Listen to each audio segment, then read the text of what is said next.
tardes, mis hermanos queridos. ¿Cómo han estado? ¿Cómo han estado? ¿Bien? Qué bueno. Qué bueno. ¿Una buena semana?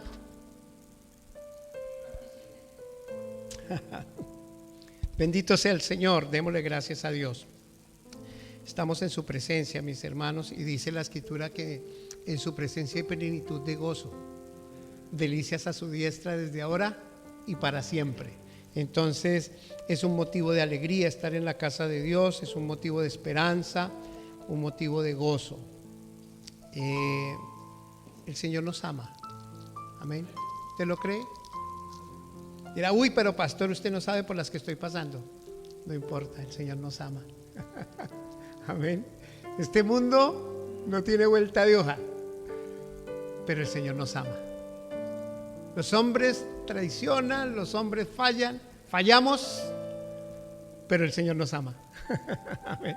Y eso es lo que debe importarnos, que el Señor nos amó de tal manera que envió a su Hijo para que todo aquel que crea no se pierda, mas tenga vida eterna. Amén. Bien, vamos a continuar. Hace dos semanas se me dio el privilegio de empezar este tema del discipulado y lo dejé en segunda parte porque es mucho más largo, pero tratamos de comprimirlo el día de hoy para una segunda parte y vamos a llamar a esto el costo del discipulado. El costo del discipulado. Hemos concluido en estos años, mis hermanos, y hoy ayer también hablaba sobre eso, que nosotros llevamos el evangelio a las personas, les decimos Cristo te ama, arrepiéntete, tienes que entregar tu vida a Cristo, y es cierto, eso está bien, pero el Señor nos envía a terminar la obra y hacer la obra completa. Y yo no sé si en tu vida has tenido la oportunidad de tener un discipulado. Y un discipulado no son nomás hacer 5 módulos de no sé qué o hacer un curso de sí sé cuándo, sino que tú hayas tenido la capacidad de conocer al Señor paso a paso. La vida del Señor, su obra. ¿Para qué te salvó? A veces tenemos la sospecha o el pensamiento de que Dios me salvó simplemente para vivir mejor. Y sí, eso es parte, ¿no? El Señor nos manda a vivir mejor, pero mejor ¿desde qué punto de vista? ¿Cierto? ¿Mejor cómo? No, ya no tomo, pastor, ya no consumo alcohol, ya no me drogo, ya no tengo problemas con mujeres. Y ese tipo de cosas las llamamos como que si ya no las vivimos es mejor la vida, ¿cierto? Pero eso es todo. Tener una buena familia o tener una buena casa, pasarla bien. Pregunto de nuevo, ¿eso es todo? ¿Ese es todo el evangelio? No, no es el evangelio. El evangelio completo del Señor Jesucristo nos habla de un trabajo, una labor que tú y yo debemos desarrollar. Un trabajo que no es solo para especialistas, no es trabajo del pastor o de ciertos líderes, sino es un trabajo que Dios nos ha dado. Hablábamos hace un par de semanas del ministerio de la reconciliación. ¿Cuál reconciliación? De que Dios viene y pone al hombre de nuevo delante del Padre. Estábamos separados de Dios, hermanos. Ayer hablamos con un hermano, un amigo muy querido, y me decía, nosotros íbamos a hacer las fechorías y lo hacíamos en el nombre de Dios. Diosito, que no me vayan a pillar, que no me vaya a ir mal en esta. Y es cierto. Y yo le decía a él, yo también me acuerdo que yo hacía lo mismo. Imagínese usted, una blasfemia de esas. Hoy en día lo entiendo. ¿Por qué? Porque cada uno de nosotros hemos construido un Dios a nuestro acomodo, a nuestro tamaño. Nosotros nos imaginamos a Dios, pero no conocemos a Dios. ¿Por qué razón? Porque quizás no tenemos ni siquiera las bases ni los fundamentos para conocer a Dios. Amén. Y eso es una falencia, eso es una debilidad terrible, mis hermanos. Entonces vamos dando tumbos de un lado al otro y todo lo que oímos nos parece bien. Hay gente que me dice, uy, pastor, estuvo bueno el mensaje, estuvo bueno, pero no le sirve de nada. Pero estuvo bueno. Llega el martes o el miércoles y usted le pregunta al hermano y ¿se acuerda de qué hablamos? Dice Fernando, no me acuerdo. Pero estuvo bueno, pastor, ¿para qué? Hermanos, no. Tenemos que meditar mucho. ¿En qué estás haciendo en tu vida? ¿Cuál es la diferencia entre tú y un parroquiano que anda por ahí desprevenido? ¿Cuál es la diferencia entre un hijo de Dios que es llamado a ser luz en medio de las tinieblas? ¿Sabía eso, no? Sabía que nosotros somos llamados a iluminar este mundo oscuro, no a que usted sea buena gente. Eso es parte. Pero yo conozco impíos que son buena gente, hermanos. Buen vecino, buen amigo, hasta mejores amigos que los mismos cristianos son mejores. ¡Wow! No se trata de eso. Es de un trabajo que hay que hacer, queridos, y nos incluye a todos. Por eso me he esmerado en estos años, y les decía, de predicar la palabra, tratar de hacerlo siempre en el temor de Dios. Pero la segunda parte es enseñar la palabra, es enseñar lo que Dios nos ha dado. Por tanto, id y haced discípulos, enseñándoles que guarden todas las cosas, no unas partecitas, no ciertas aquí y allá, y tomamos de... Ahorita que mi hermano hablaba acerca de los diezmos y las ofrendas, hay una controversia terrible. Pastor, eso de los diezmos ya nos enseña. Otros dicen, sí, ustedes son pecadores si no diezman. ¿Y cuál es el problema? ¿Dónde se dirime la controversia? ¿Quién tiene la razón, hermanos? Pues la razón la tiene Dios, ¿sí o no? Él no ha dejado versículos así como controversiales que diga uno, no, ¿será qué quiso decir ahí? Si yo te dijera y leyéramos que cada primer día de la semana usted aparte algo según haya sido prosperado para la casa de Dios, ¿usted qué entiende? ¿Qué quiere decir, pastor, así en el griego? Esa palabra, porque no la entiendo muy bien. Es tan clara como lo que acabamos de hablar, ¿cierto? Y mi hermana citaba el Antiguo Testamento a Malaquías, donde dice, no hablemos del Antiguo Testamento, porque eso es de allá, nosotros somos ahora nuevos. Pero es el mismo mandamiento. Él le decía a su pueblo, traigan alimento a mi casa para que no falte. Y en el libro de los Hechos, si usted encuentra en los primeros 3 capítulos, cómo era que repartían la platica, hermano. Y era muy sencillo, dicen que todos llevaban sus diezmos, sus ofrendas, y que había un grupo de personas que se encargaba de distribuirlas según la necesidad. ¿Vemos algo malo allí? No, eso es lo correcto, eso es lo que hay que hacer. ¿Dónde se dañó todo eso? ¿Dónde empezó a torcerse? ¿Por qué la controversia? ¿Por qué el lío? Simple y llanamente porque desconocemos la voluntad de Dios a través de su palabra. Amén. Entonces usted ya va con miedo, llega a la iglesia y aquí en esta iglesia diezman, porque si no, yo no entro ahí.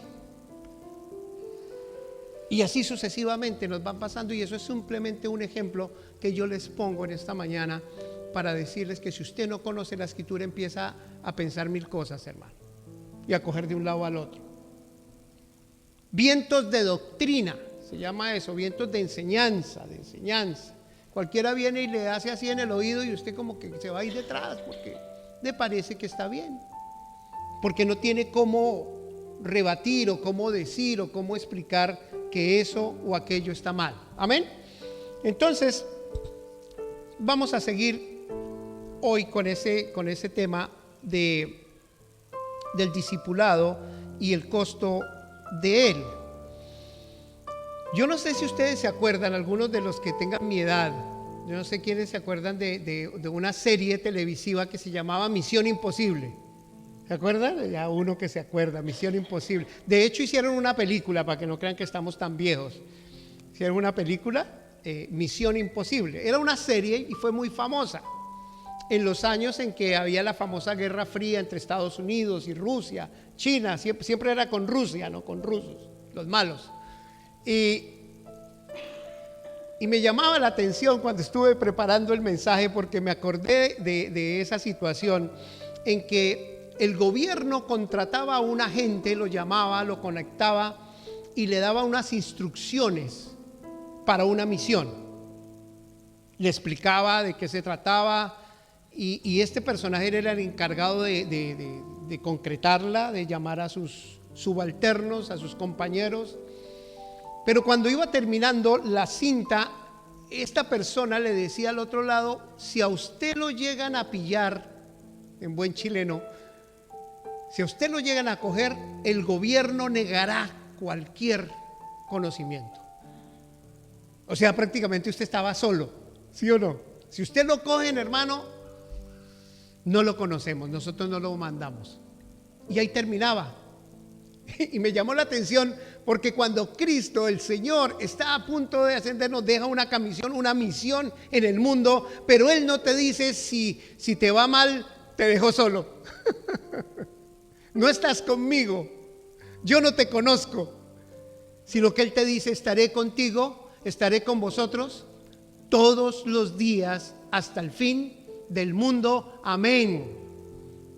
Si usted se siente intimidado por llevar la gran comisión, si usted le da miedo decirle a alguien cómo le hablo, de qué manera, cómo lo abordo a esta persona, piense en que el Señor Jesucristo está con usted. Él mismo está con nosotros ahí, Él está presente y Él es el que hace la obra. Amén. Él es el que hace la obra. Hoy me decía un hermano: estoy en una guerra espiritual. Sí, esto es una guerra, una batalla espiritual, donde hay legiones de demonios que tienen a la gente agarrada, que la tienen convencida de mil cosas, y nosotros llegamos a iluminarles toda esa oscuridad. Y si usted se mira a sí mismo pensando que usted es el que va a hacer la obra, muy seguramente va a fallar, porque usted no convence a nadie. Dios es el que convence, es el poder de Dios. Amén. Entonces, pensando en eso, yo miraba y decía: bueno, Señor, bendito sea usted que está con nosotros. Y quisiera que miráramos en esta tarde unas características que encontré en Jesús para llevar a cabo esta tarea, esta gran comisión, para que usted no se sienta solo, no se sienta sola, no se sienta desanimado por lo grande que parece esa tarea. Yo me imagino cuando John y Teresa se fueron a Bolivia sin nada o muy poco, cero de español, un par de gringos, entre una cultura totalmente diferente, sin saber ni qué se dice ni dónde se dice. A mí me pasó un chasco terrible en Ecuador cuando pedí unas bolsas de leche. Eso casi me sacan de la panadería porque la expresión era mala. Tenía que decir fundas. Y todo ese tipo de cosas nos pasan, ¿cierto? Entonces imagínese las limitaciones para ir a llevar el evangelio. Imagínese decirle a una persona que usted ni siquiera conoce, ni siquiera sabe cómo hablarle, ni es de su cultura, pero sin embargo tú le llevas el evangelio. Amén. ¿Quién cambia? ¿Quién los salvó a esas personas que ustedes conocieron durante 8 años o 7 años, no sé cuánto estuvieron? Si no fue el mismo Señor Jesucristo, su Espíritu Santo. De resto, hermano, no hay nada que hacer. Amén. Entonces piense en eso. Hay que entender y apreciar este encargo sublime. Le puse esa palabra porque no es nada menos, hermano, es sublime. Yo no sé si usted sepa para dónde va un impío, un no creyente cuando muere. ¿Usted sabe para dónde va? ¿Alguien podría decirme hoy? ¿Perdón, hija? Al infierno. Ya ni se menciona esa palabra en las iglesias, de muy pocas. Para el infierno, hermano. ¿Y qué es el infierno? Hasta eso lo han cambiado. Hoy en día le llaman que es simplemente un lugar de muerte y que te mueres ahí y no pasa nada y simplemente dejas de existir. Y yo encuentro aquí que el Señor Jesús, el mismo Señor Jesús, habla de que allí arderás. Allí te quemarás por la eternidad. Eso dice la palabra. Y nosotros como cristianos decimos: ¿usted cree en la palabra de Dios? Sí, claro. Pero en el infierno no, tampoco, no, porque un Dios de amor, un Dios de aquí, un Dios de no sé qué, y empezamos a considerar nosotros como humanos cómo debería ser Dios, ¿sí o no? ¿Cómo debería? No, imposible que Dios sea así. Si yo que soy malo, y empezamos a mirar todo ese tipo de cosas, por una razón: tú no conoces a Dios. Yo no conocía a Dios. Lo estoy conociendo, estoy caminando con Él y estoy oyéndolo hablar y estoy acompañándolo a todo sitio donde Él va. Veo hacer sus milagros, veo hacer sus maravillas, veo cuando a veces me jala las orejas, veo todo eso y empiezo a conocerlo y a darme cuenta quién es Jesús. Y me doy cuenta que Él algún día hace un fuete con unas cuerdas de cuero y saca a todo el mundo del templo a rejo, hermano. El mismo maestro, el Señor de señores, saca a todo el mundo y dice: esto lo han convertido en una cueva de ladrones. Esta es la casa de mi padre, una casa de oración. Uy, no puede ser ese Jesús, no, está así de bravo. Él dice que Él vino como el Cordero de Dios. Vine como el Cordero de Dios. Vino a rogarte a ti y a mí que te arrepientas. Pero Él dice que también volverá con gran poder, con sus santas decenas de millares de ángeles, y Él vendrá como el león de la tribu de Judá. Y dice que el impío no se podrá sostener contra Él, no podrá ni siquiera levantar su mirada. Imagínese ese encuentro, esa majestad divina, hermano.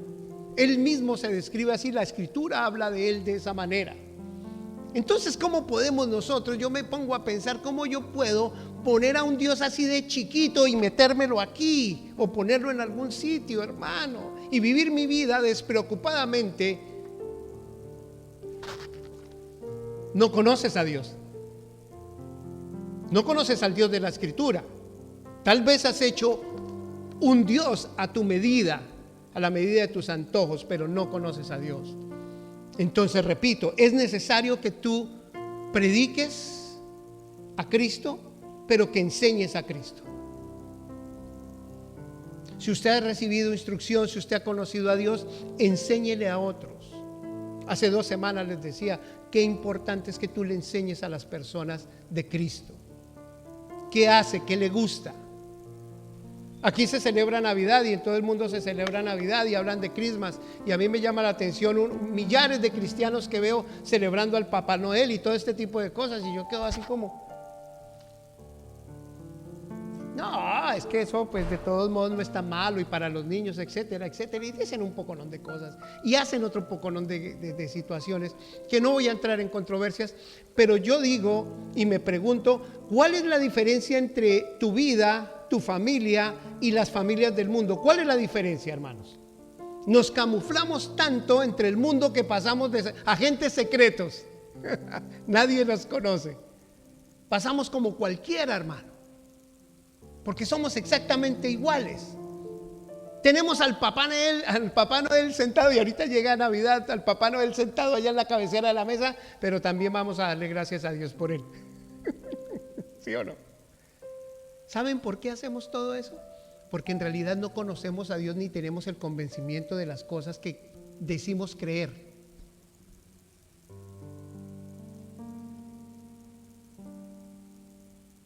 Hay controversias hoy en día hasta por lo que usted come y no come, ¿sí o no? Hay personas que se molestan terriblemente por comer un pedazo de cerdo y le forman a usted un tremendo lío. Otros que no. Hay unos que se emborrachan y dicen que no tienen ningún problema, que para eso estamos en la gracia que es en Cristo Jesús. Y todo ese tipo de cosas. Y yo veo cuando en las iglesias se levanta todo esto, y yo digo, bueno, Dios mío, ¿por qué nos está pasando a nosotros los cristianos? Muy sencillo, hermano.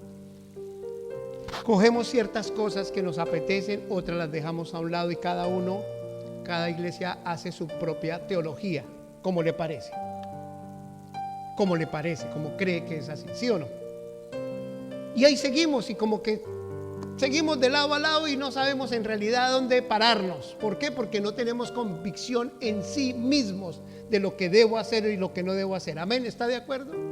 Así es, hermano. Entonces, número 1, entendamos el costo que es esto. Es entender y apreciar este encargo. El Dios que tú dices amar el Dios que tú dices creer, el Dios que tú dices que te salvó, Él mismo te está diciendo que tienes que ir, que tienes que predicar y que tienes que enseñar el Evangelio. Gracias, hermano. Mateo 22 del 37 al 39, por favor. Mateo 22, 37 al 39. ¿Quieres ponerlo, Julia? Si lo tienes ahí. Ya está. Gracias, hija. Mire, acompáñame usted.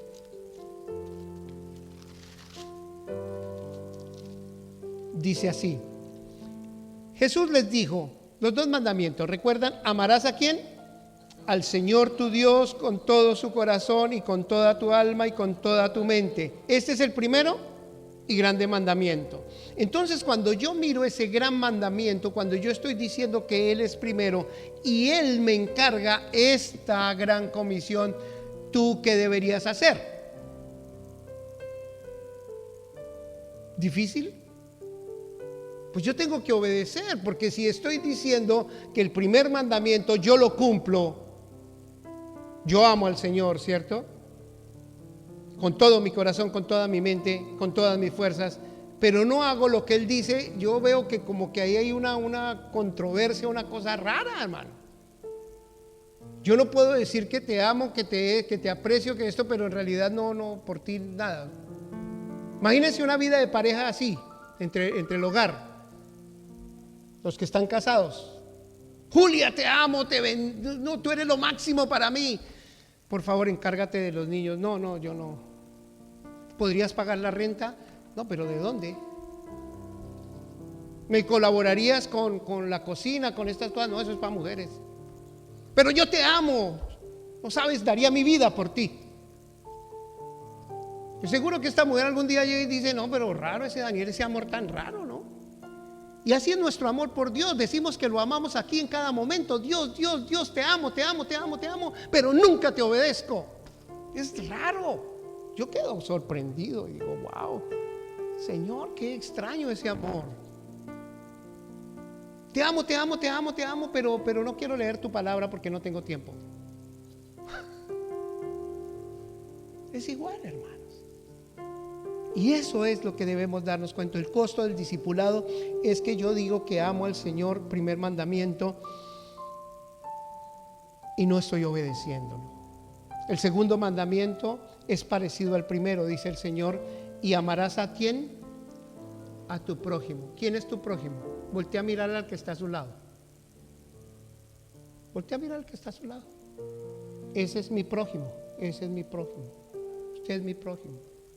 Yo soy tu prójimo. Amén.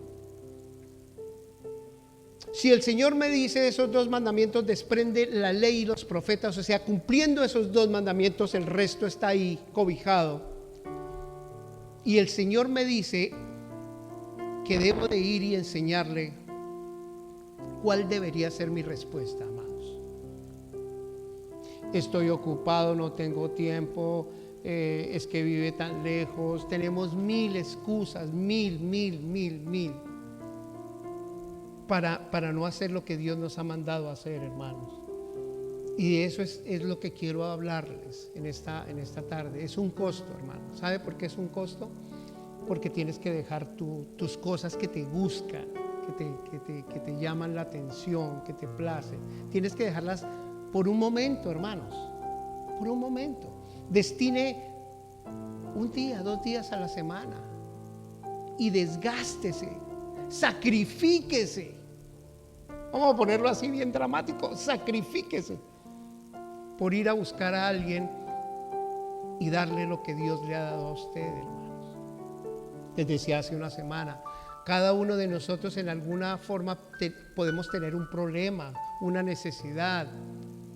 Mi esposa me decía la semana pasada: yo solo necesitaba un abrazo, por ejemplo. Un abrazo. Ni siquiera palabras, solo un abrazo.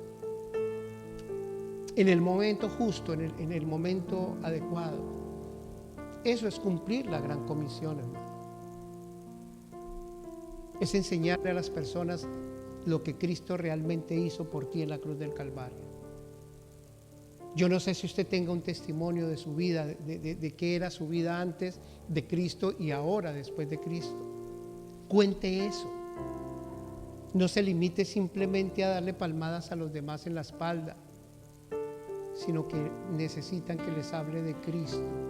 Necesitan que tú lleves el mensaje del Evangelio. Amén.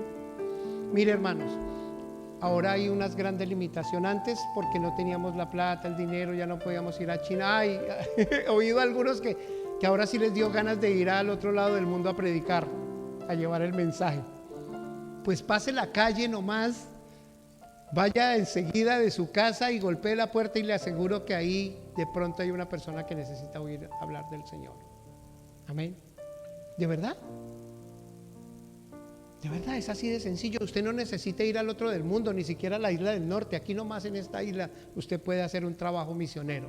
Imagínense usted, y los que están en Oakland quieren venirse aquí a predicar, y los que estamos aquí queremos irnos para Oakland a predicar. La cosa como bien, sin sentido. Entonces, número uno, mis hermanos, si amamos a Dios, si usted dice que ama a Dios, por favor, obedézcale. Y número dos, si usted ama a su prójimo como a usted mismo, dice la palabra que uno no se desea. ¿Quién no se ama a sí mismo? ¿Sí o no?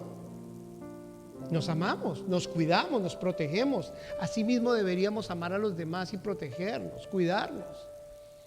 Pero nos encerramos en nuestras casas, en nuestra vida, y es mi familia, mi hogar, y de ahí no salimos, hermanos, y tenemos que salir, tenemos que hacer algo.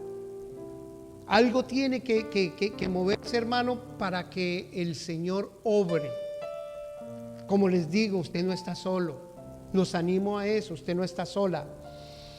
El ayudar a otros, persuadirlos y conducirlos con fervor a que encuentren y sigan el camino, y que a su vez ellos continúen la misión, debe ser en segunda instancia lo más importante en nuestra vida, hermanos. Eso es súper importante. Yo quiero que usted recuerde cómo fueron hechos discípulos. ¿Recuerda ese momento? ¿Qué hizo el Señor? La Escritura lo registra ahí en Lucas 6, dice, lo voy a parafrasear de esta manera.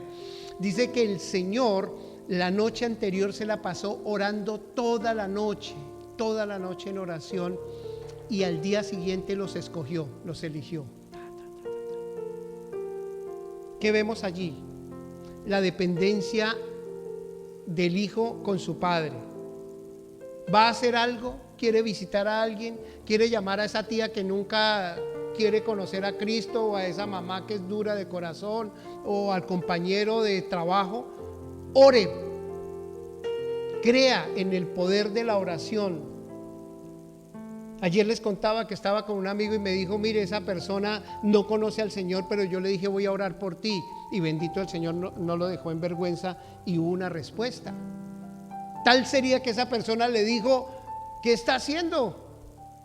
¿Qué es lo que usted está moviendo por allá? Porque me fue bien hoy, porque tengo paz, porque me cambió todo, pude dormir. ¿Qué estás haciendo? Eso es ser luz en medio de tinieblas, hermanos. No te conformes con que pagas tus impuestos. No te conformes con que eres absolutamente estricto con tu dinero y eres una persona muy especial. No te conformes con solo eso. Tienes que hacer el trabajo de Dios, hermanos. Tienes que hacer la obra de Dios, queridos. Oró por sus discípulos, una oración profunda, y eso tiene que hacer el discipulador. Aquel que quiere ganar almas tiene que orar, tiene que doblar sus rodillas. Yo les contaba, no sé, me acuerdo de ese testimonio que les he hablado un par de veces, esa familia que mandaron a un pueblo terrible donde no los querían oír, hermanos, no los querían oír. 2 meses y les botaban la puerta en la calle, no les vendían ni siquiera el mercadito, la comida. Les tenían que ir a un pueblo diferente para adquirir sus víveres, hermanos. Y este varón le dijo a su esposa, vámonos de este pueblo, no nos quieren, no nos aman, aquí no pasó nada. Y ella se negó. Bendito sea el Señor por ustedes, mujeres, que a veces nosotros los varones menguamos, pero hay una mujer al lado que nos sostiene y nos da ánimo. Dijo, espérese, oremos, ayunemos y ahí sí vamos a hacer esto y esto y esto. Y así fue, hermano. Y se abrieron puertas, pero fue de rodillas, déjeme decirle. No es por su lindo rostro, será porque el Señor está con usted.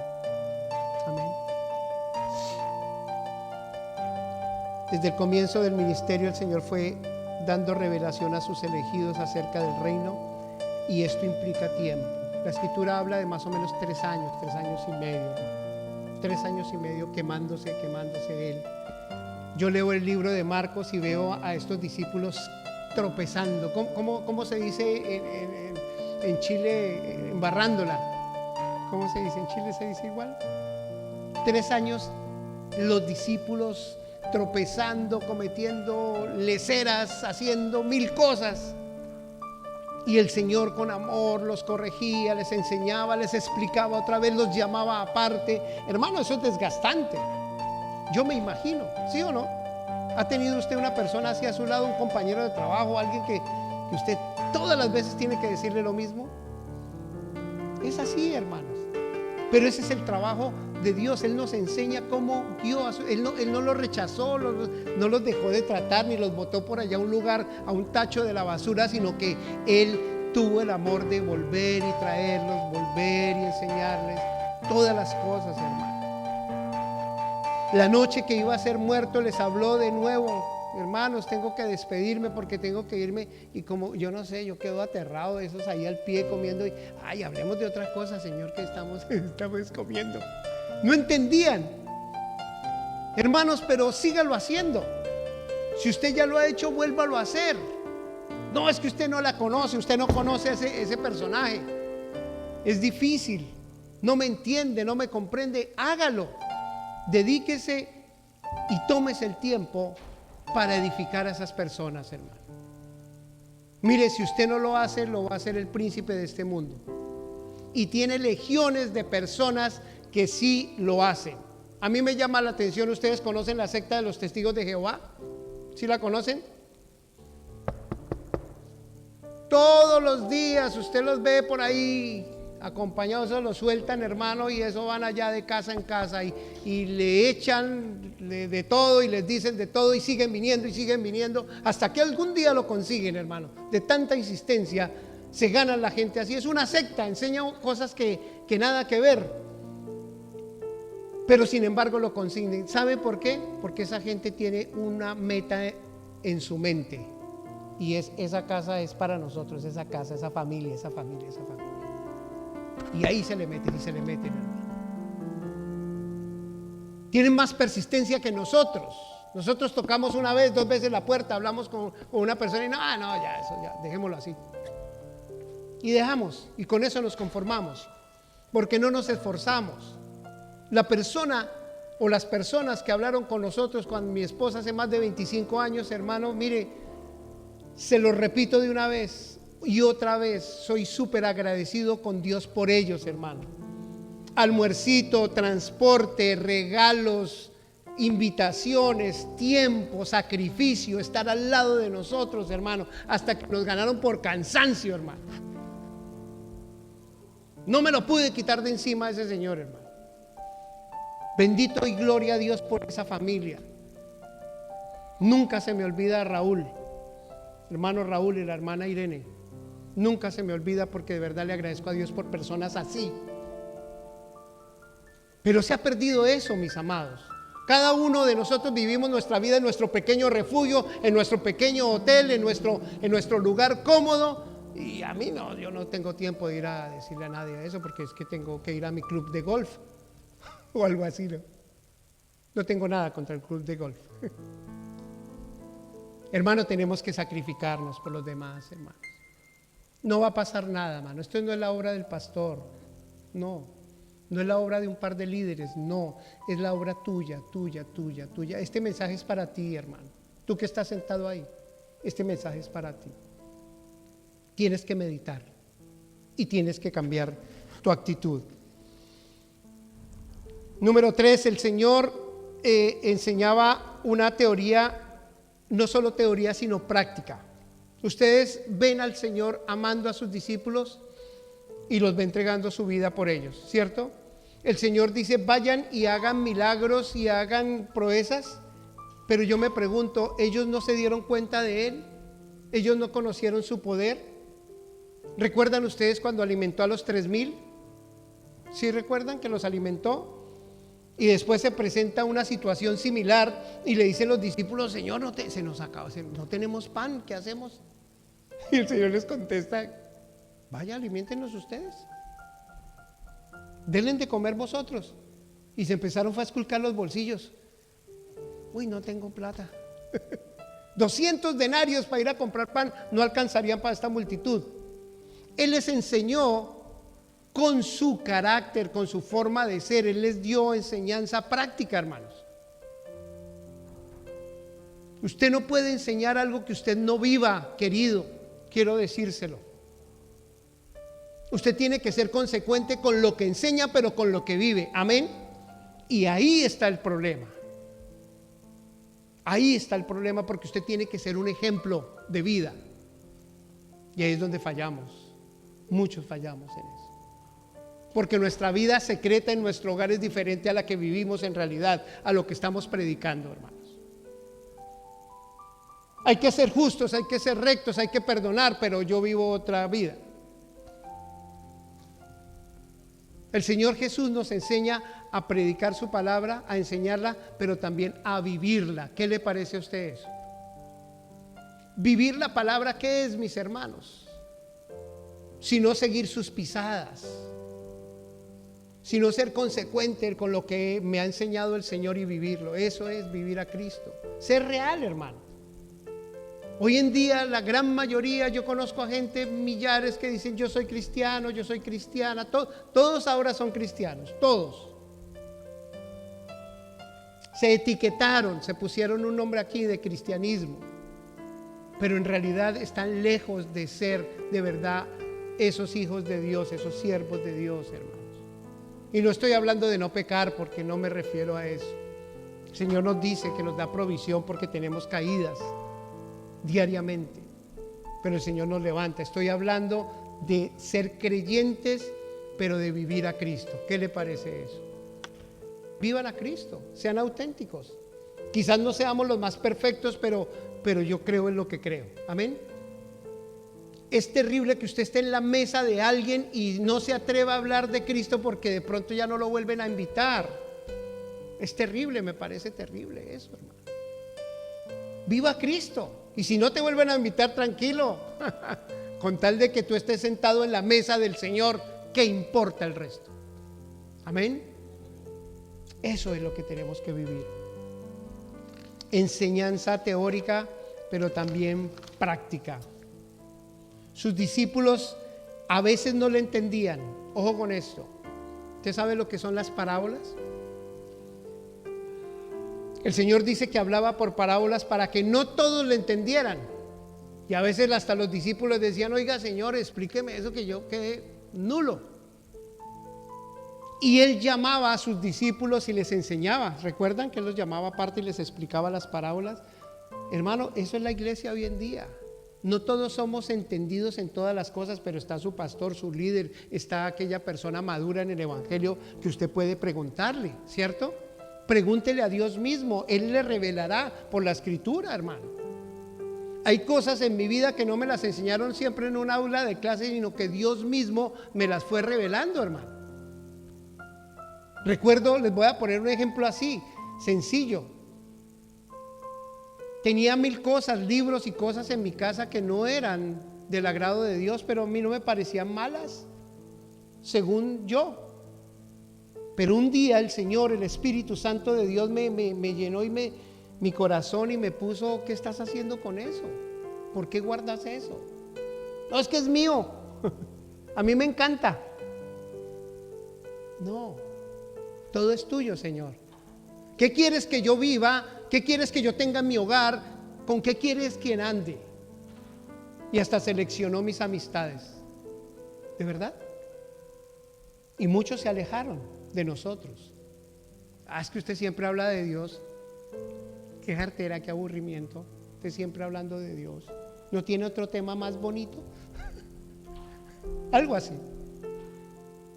Pero resulta que nosotros somos los hijos de la luz y esa persona se va a salvar si usted le habla del Señor. Amén. Nunca olvide eso. No va a ser hablándole del weather, ni del gobierno, ni de Jacinda, ni de Trump, ni de ninguno de esos grandes hombres. No, usted va a tener que hablar de Cristo. Él sí lo va a salvar. Amén. Por eso es que tenemos que hablar del Señor. Por eso es que nos la pasamos en eso. Entonces, en la práctica, milagros, señales y maravillas, quiero que observen que el discipulador no se limita a una enseñanza retórica y argumentativa, sino que hace real y práctica en la vida cotidiana. Cada enseñanza del Señor era respaldada por una vida acorde a lo que Él enseñó. El amor fue su sello indeleble de su carácter, hermanos. De las últimas cosas que el Señor dice en su palabra es que Él los amó hasta el final. Quizás te hayan rechazado, quizás hayas pasado malas experiencias con los hombres, las pasamos. Hay gente que es ingrata, hermano. Hay gente que quizás te ha robado, porque hay gente que, en mi caso, me ha pasado. Pero sabes que yo veo a un Cristo que dice que Él me ama y que Él me dice que ame a esas personas, hermano. Entonces, que ese no sea un limitante para ti. En esta tarde te lo digo. Si tienes una mala experiencia, ese no es el caballo de Troya donde usted se va a refugiar para decir, esto no lo hago, Señor. No. El Señor nos demostró que Él nos amó a pesar de nuestra condición, hermanos. Hay que restablecer las cosas que hemos dejado atrás, las relaciones rotas.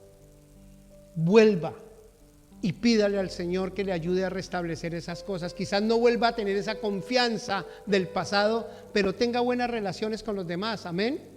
Dice que en lo que esté a tu alcance, en lo que esté en tu mano, mantén buenas relaciones con todas las personas. ¿Para qué? Para que tengas un buen testimonio de los de afuera. Eso dice el Señor. Entonces, si usted lo analiza, mi hermano, ¿es fácil ser discípulo? ¿Fácil? No es fácil, no es sencillo. Esto no es un juego, hermanos. Es duro, es la vida misma, es difícil. Nos enfrentamos a 1000 cosas, hermanos. Pero tenemos una victoria y esa victoria se llama Jesucristo, hermano. Él se llama Jesús. Ese es su nombre y Él está con nosotros. Yo le pido en esta tarde que usted considere predicar su palabra. Es más, si no se siente capacitado, busque a alguien, pero no deje a esa persona abandonada. Hay personas que yo recuerdo que cuando empezamos nuestra vida me hacían preguntas, hermano, que yo decía, no, espéreme, yo la otra semana voy y le pregunto a mi pastor y vuelvo, o voy y leo. Eso no es un pecado. Que usted no se la sepa toda, eso no es un pecado. Vaya y pregunte, asesórese. Mira, esa palabra, esa pregunta que me haces es profunda, es buena, pero no tengo la respuesta, pero la voy a buscar para ti. Amén. Hoy en día usted se mete a ese Google y a todas esas cosas, hermano, y usted pincha lo que sea y le sale lo que quiera, la basura que usted quiera, ahí está, hermano. Y si usted no tiene discernimiento, puede caer en 1000 cosas erróneas, que suenan bien, que parecen bien, porque el Señor dice que el demonio aún él se viste como ángel de luz para engañar y trastornar. Amén. Entonces, como conclusión de esto, mis hermanos, el discipulado está registrado en el gran mandamiento y encargo y no es algo para considerar si lo hago o no.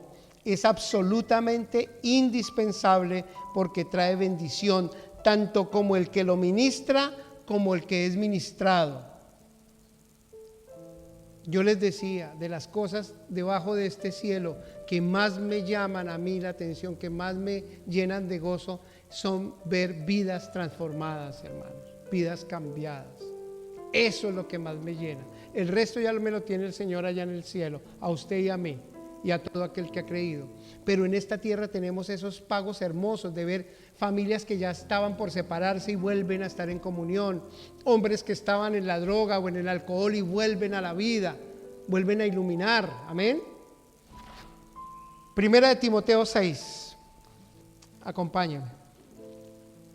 Primera de Timoteo 6.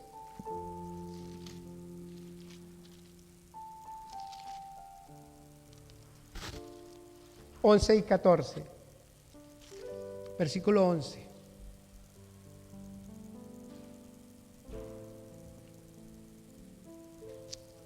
Para ustedes, varones hermanos, dice: mas tú, oh hombre de Dios, huye de estas cosas y sigue la justicia, la piedad, la fe, el amor, la paciencia y la mansedumbre. Pelea la buena batalla de la fe, hermano. Echa mano de la vida eterna, a la cual asimismo fuisteis llamados, habiendo hecho la buena profesión delante de muchos testigos. Yo te pregunto, ¿cuántos bautizados hay aquí? No levante su mano. ¿Cuántos bautizados hay acá? ¿Cuántos han creído verdaderamente? ¿Cuántos de verdad saben que el Señor es su Dios y su Salvador, su Señor? ¿Quiénes? Todos aquellos que dicen esto son estas personas. Tú, hermano, si has pelea la buena batalla de la fe, echa mano de la vida eterna. No es simplemente un tiquete que te ganaste, hermano. No es simplemente que se lo echó al bolsillo, lo guardó y yo ya estoy bien y yo ya voy para el cielo y el resto no me interesa. Yo estoy por este lado. No, tienes que esforzarte en la gracia que Dios te dio. Tienes que entender la palabra, y si no la entiendes y si no la crees y si no estás viviendo eso, hable con su servidor y hacemos un discipulado, hermano, y empezamos de cero. Porque si usted tiene un carácter humilde y enseñable, usted puede empezar de nuevo. Amén. Así tenemos que hacer, hermanos. Así tenemos que hacer. Y el versículo 14 dice: que guardes el mandamiento sin mácula ni reprensión hasta la aparición del Señor Jesucristo. ¿Hasta cuándo le debemos servir al Señor? Grace, hasta que Él venga.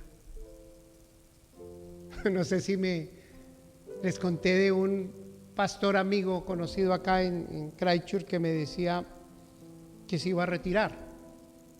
Y ay, ¿te retiras? ¿Ya trabajas de tu empresa? Y dijo, no, de la iglesia. Dije, ¿te retiras? No entiendo. Dijo, sí, ya serví 40 años y ya. Digo, uy, tan bueno. Porque en la Biblia yo no entiendo, no sé dónde dice que uno se retira del servicio a Dios. Aquí sí, aquí se retiran. Tan rico. Yo digo, wow. No, en la Escritura dice que nosotros debemos servirle hasta que el Señor nos dé aliento de vida. Hasta ese día usted predique a Cristo. No se conforme con la vida que está viviendo hasta ahora, por favor, se lo digo con todo respeto y con toda humildad, pero con firmeza. No se conforme con la vida que ha estado viviendo. Prepárese para Él, dele tiempo a Él y dedíquese a los demás, hermanos. Si no pagan bien, hermano, usted no va detrás de eso. Usted no va detrás de reconocimientos, amados hermanos, ni de títulos, ni de nada de eso. Pero usted sí va detrás de lo que el Señor, sus ojos están sobre usted. ¿Sabía eso? ¿Sabía que algún día serán abiertos los libros y vamos a estar delante del tribunal de Cristo? No del gran trono blanco, eso es para los impíos, pero delante del tribunal de Cristo vamos a estar allá, tú y yo, donde están los hijos de Dios. Y Él nos va a preguntar por lo que te dio, por lo que te dio, por lo que te dio. Él te va a preguntar, bueno, ¿qué hiciste con eso, Eli? Mire, Señor, aquí está. Aquí te entrego lo que me diste. Gracias a ti, Señor, que ahí está. Buen siervo y fiel. Pasa, siéntate, te estaba esperando. Yo añoro eso. Hay gente que tiene una teología que dice, no, yo con tal de que sea salvo en algún lugar. Tenía un hermano que me decía, yo me conformo con que, pastor, con que me dejen en un rinconcito, pero que esté allá, pero así sea en el último lugar, que yo esté allá. Y le decía, ¿sabe qué, maestro? Yo no me conformo con eso, yo quiero estar en la mesa del Señor. Yo quiero ver su rostro, yo quiero estar con Él, abrazarlo y decirle, Padre, cuánto te esperaba, cuánto te deseaba. Yo quiero eso, hermano, ojalá que usted lo anhele. Pero eso no se gana con simple palabritas, ni diciendo que usted es cristiano, llenándosele la boca diciendo, no, es que yo ya soy bautizado, Eso no sirve, hermano. Son parte, eso es parte. Pero el total es servir al Señor. ¿Por qué me llamáis Señor, Señor y no hacéis lo que yo os digo? Tan sencillo como eso. Por favor, póngase de pie. Quiero orar por la iglesia. Quiero orar por ustedes y orar por mí mismo, hermano, porque no es fácil. No es fácil vivir la vida en Cristo, pero sí trae grandes dividendos, Señor.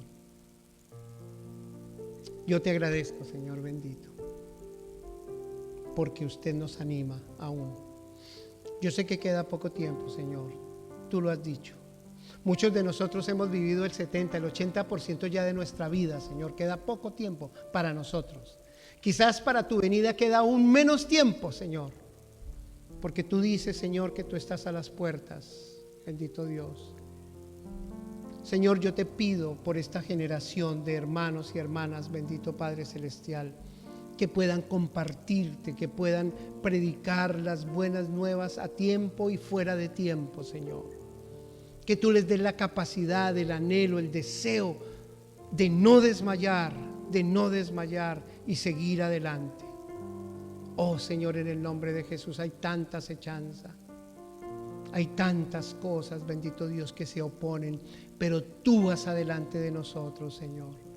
Tú vas abriendo el camino, tú eres nuestro ejemplo, tú vas haciendo los milagros. Nosotros no podemos hacer nada, Señor. Oh Señor del cielo, tú eres el poderoso, Señor.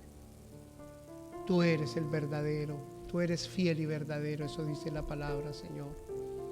Te ruego por tu iglesia, bendito Dios. Levántanos hoy. Que salgamos de aquí, Señor, con esa palabra incrustada en nuestra mente para llevarla a cabo, Señor. Ayúdenos, denos las estrategias, denos la forma, Señor, en el trabajo, allí en la universidad, allí con mi compañero. Señor, con esa persona que tal vez es difícil, que a veces me ha dado hasta temor hablarle, Señor, permíteme romper ese miedo, Señor Dios mío, y esa barrera, y que yo pueda hablarle a esa persona de ti, Señor, por favor. Oh Espíritu Santo, te necesitamos. Espíritu bendito de Dios, te necesitamos, Señor. Obra en el corazón de mis hermanos y en el mío, Señor, por favor. Que no nos cansemos de hacer el bien, porque dice tu palabra que a su tiempo cosecharemos si no desmayamos. Oh, aleluya, bendito Dios, te agradezco, Señor. Te agradezco, Señor, que me salvaste. Gracias por tu gran salvación, Señor. Te bendigo, mi Señor y mi Rey. Tú eres maravilloso, Señor. Oramos por los misioneros en el mundo, Señor. Oramos por esos siervos que han decidido dejar casa, padre, madre, hermanos e hijos, y han decidido ir y llevar el testimonio de la cruz, Señor. Les bendigo. Bendito sea, Señor, cada uno de ellos. Bienaventurados son ellos. Bienaventurados son ellos, Señor. Oro por esos corazones endurecidos en esta nación en particular, bendito Dios, que están confiados en un gobierno, en un sistema, que están confiados en unos ahorros que tienen, en un fondo de retiro, Señor. Oro por ellos en el nombre de Jesús, pero no te tienen, Señor. Oro por esa gente, Señor. Oh Padre, te doy las gracias, Señor. Te bendigo. En el nombre de Jesús hemos orado. Amén. Amén. Dios los bendiga, mis amados.